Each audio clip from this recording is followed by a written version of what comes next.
Hello there, you're on to CoreTV News on the Hour. I am Nifemi Oguntoye. As Nigeria joins the international community to celebrate a World Food Day, President Muhammadu Buhari has ordered that a relief package be made available to all farmers who were affected by the flooding across the nation.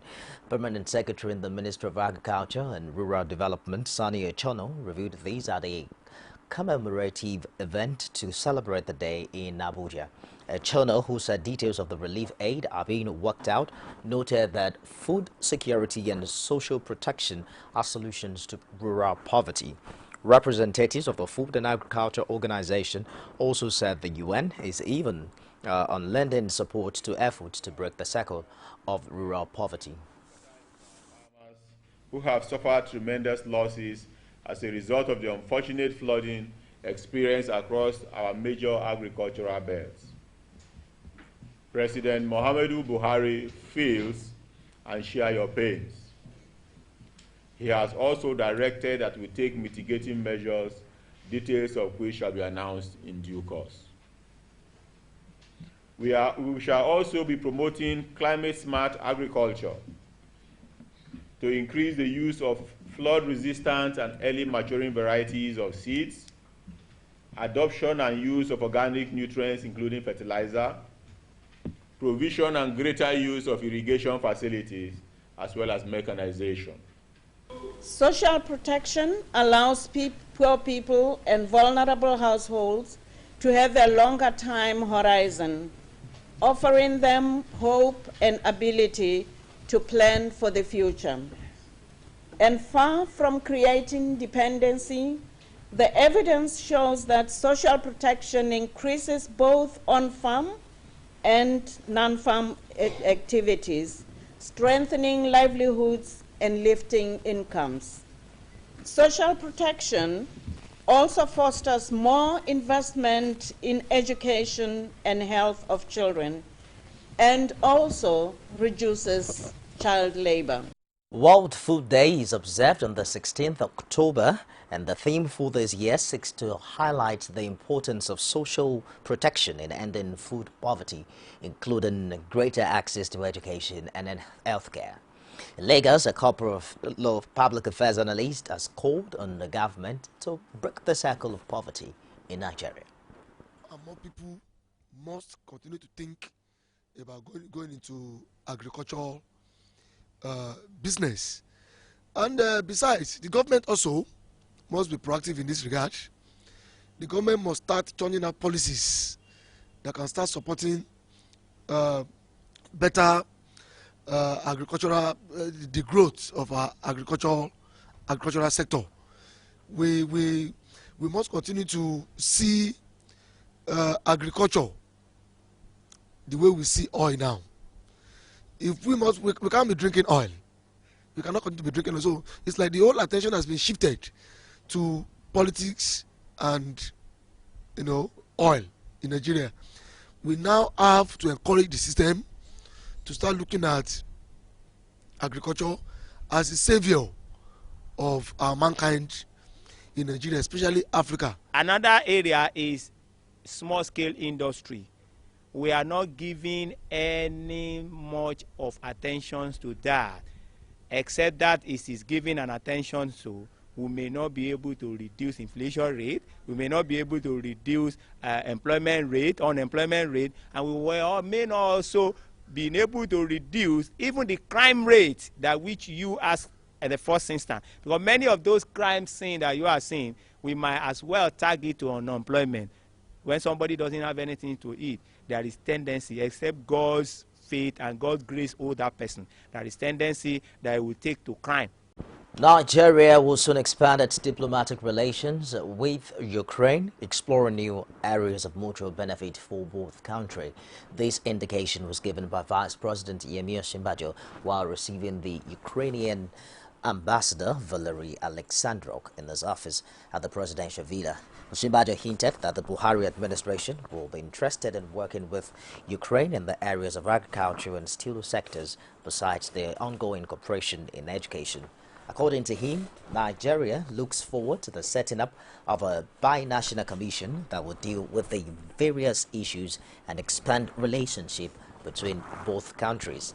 The Vice President expressed Nigeria's gratitude to Ukraine for its support in the areas of security, including the fight against insurgency. The Court of Appeal has fixed October 19 to deliver judgment on the appeal filed by Senate President Bukola Saraki challenging the legality of his arraignment at the Code of Conduct Tribunal. Justice Mo Adume fixed the date after hearing the final brief of arguments from counsel to all the parties in the suit. Earlier, the counsel to the appellant, Joseph Daudu, had argued that the tribunal was wrong in assuming criminal jurisdiction against the Senate President when it was not a superior court of record. He therefore urged the appeal court to nullify the proceedings of the tribunal against Saraki and to also set aside the criminal charges filed against him by the federal government for being illegal and unlawful. In opposing the submissions of Saraki's counsel, Rotimi Jacobs, representing the federal government, demanded that the case be dismissed for lacking merit. Before adjourning for judgment, Justice Adume struck out an application by Saraki for a stay of further proceedings at the tribunal on the ground that the event has overtaken it with the hearing of the substantive matter.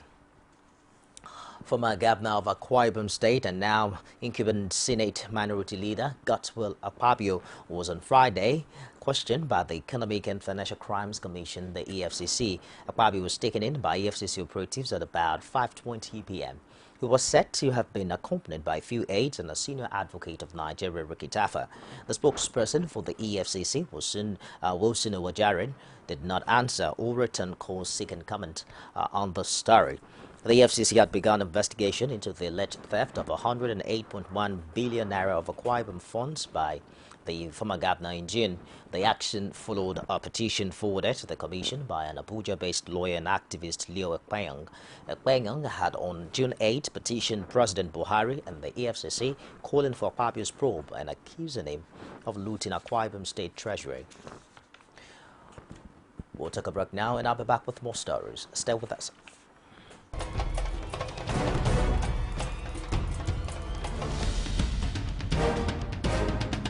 This is what the people are saying. You don't run a big economy with generator. They need to do more in terms of energy and power. Many things to do for this Nigeria about lights, water, and new TT. For Nigerians that are not gullible, we know that good laws have done nothing good for this country. Buhari won the election convincingly. Talk to our husband that you should keep promise about what you said. And because people are watching you, you know, another election is coming. Also, some people will stand for Yoruba land, will be strong man. You don't die. This nation is moving forward. The best is going to take place. The people giving voice to the voiceless. Welcome back. You can get all of our top stories on any of our social media platforms. On Facebook, it's facebook.com/CoreTV News. Our Twitter handle is at CoreTV News NG, and we're streaming live on YouTube. It's youtube.com/CoreTV for the space and news.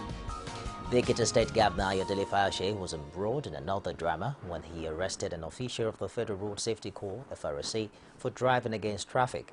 The incident, which happened in Ikerekiti, as the governor personally arrested the officer while on his way to the flag-off of the dualization of Ado-Ikere Ondo State Boundary Road and commissioning of some projects. The officer, who drove against traffic to avoid potholes, was seen begging the governor, but the governor was adamant, ordering that his vehicle be impounded while asking for his details. The Nigerian Institute of Food, Science and Technology held a 39th annual conference in Owerri, Imo State capital, with the theme Food Industrialization, Pathway to Agribusiness Transformation. The institute has called on Nigerians now to embrace agriculture with added value to its produce. In Kwara State, staff of tertiary institutions have declared an indefinite strike following the non-payment of 6 months' salary arrears by the state government.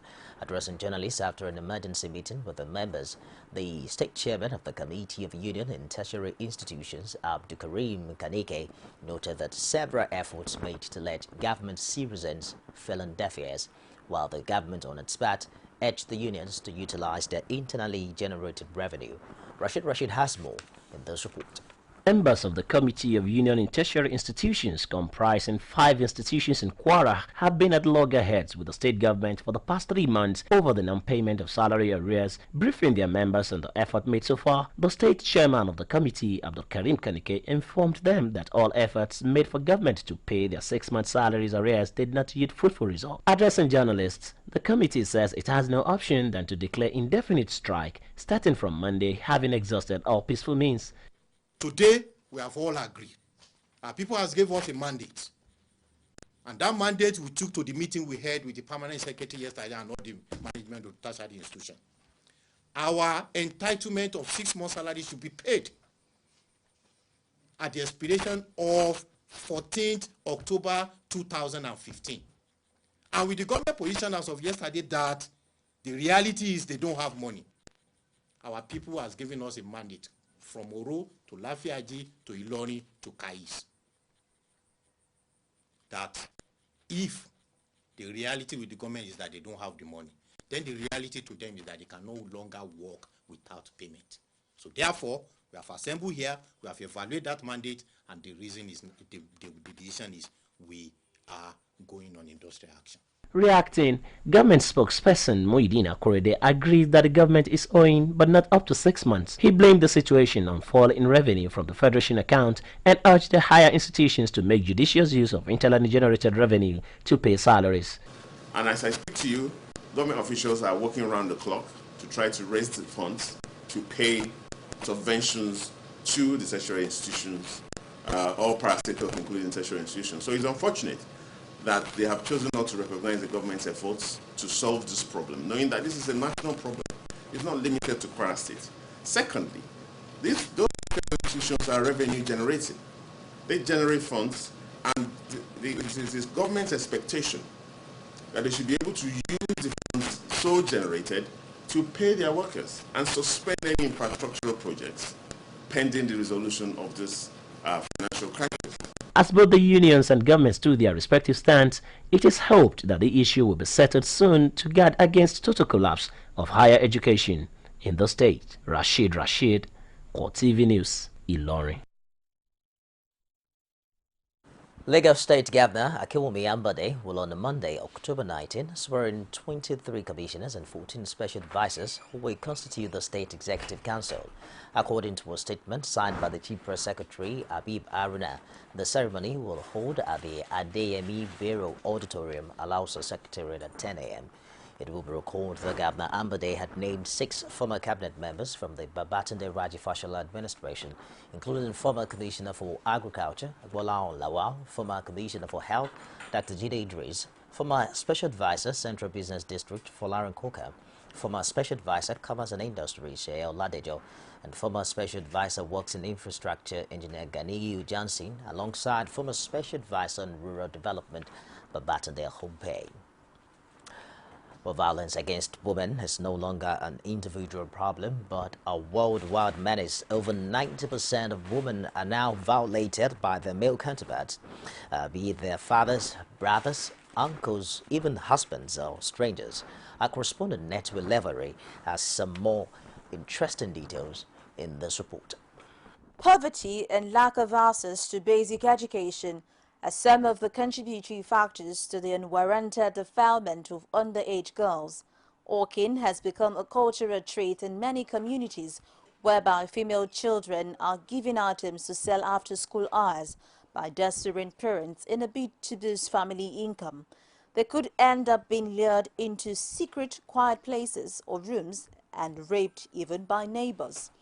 Mirabel Center, a non-governmental organization for rape victims, advocate says rape victims should seek justice, counseling and medical treatment immediately after the ordeal. Yes, we find a high incidence of this happening. We find people who come in who have been children that were sent to go sell, and then they are hawking, and then somebody calls them to come into his house, and then he perpetrates rape on them. You cannot blame yourself for the action of another person, but if it happens, it is very important that you seek help. Seek help, get medical help. In Incidents of rape are not limited to children. Young women, married or single, can be victims. They experience sexual, physical, and psychological violence like anyone else. When they are sexually violated, they cannot complain. They're scared, and so most times the rape incidents go unreported to security agencies. To his house, and then forced me so many things that I don't wanted to do. And before I raised an alarm, after everything, people gathered and the police had to intervene. A lot of stigmatization surrounds the issue of rape. There is the fear of being blamed, the fear of not being believed. So that is what, in most cases, makes people not come out to talk about, rape when it has happened, because they fear that they might not be believed, they might be blamed for what has happened. So why go out to be blamed? You have been victimized.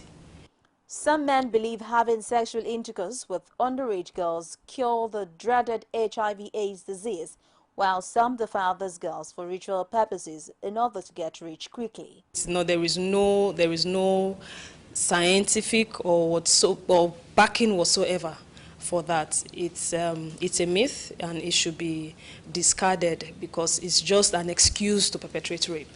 Just because of the fear of stigmatization, they are scared to actually come out and, share their experience with people, because they believe that, people are just going to be, look at this person was raped. So we should change our perception. We should, be able to, accept whoever must have gone through any kind of situation. We should be able to accept them and try to help them to, pass through that horrid experience. Many young men rape children, mothers, and even grandmothers who are between 70 and 80 years, and such have become rampant in recent years.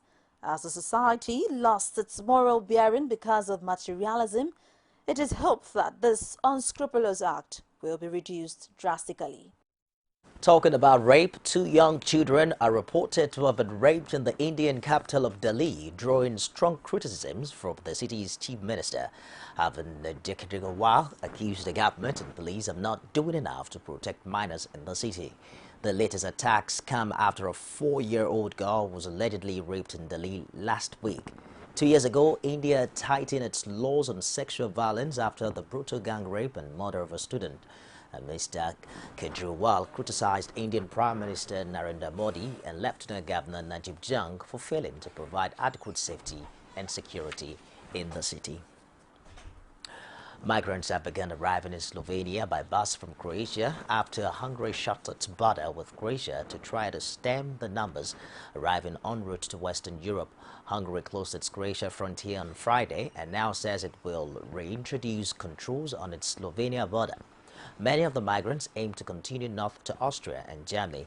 Nearly 600,000 migrants have reached the EU by sea so far this year, many traveling from Turkey to Greece. However, more than 3,000 have perished trying to cross the Mediterranean. Many migrants are Syrians fleeing the civil conflict there. Hungary said it shut the border with Croatia after European Union leaders failed to agree the plan to send a force to prevent migrants reaching Greece. A U.S. jury has ordered technology giant Apple to pay more than $234 million, that's about £152 million in damages for patent infringement. The Wisconsin Alumni Research Foundation, the patent licensing arm of the University of Madison, said the verdict was important to guard its inventions from unauthorized use. The jury had earlier decided that Apple incorporated patented microchip technology into some iPhones and iPads without permission. Apple, however, said it would appeal, declining to comment further. The amount was less than the foundation had claimed. It had originally sought as much as $862 million. University of Wisconsin-Madison computer sciences professor Garen Desahi, one of the inventors of the microchip technology designed to boost the performance of computer processors, was in the federal court in Madison, Wisconsin for the decision. And that wraps it on the news this hour. I'll be back at 4 with more updates. Do join us again.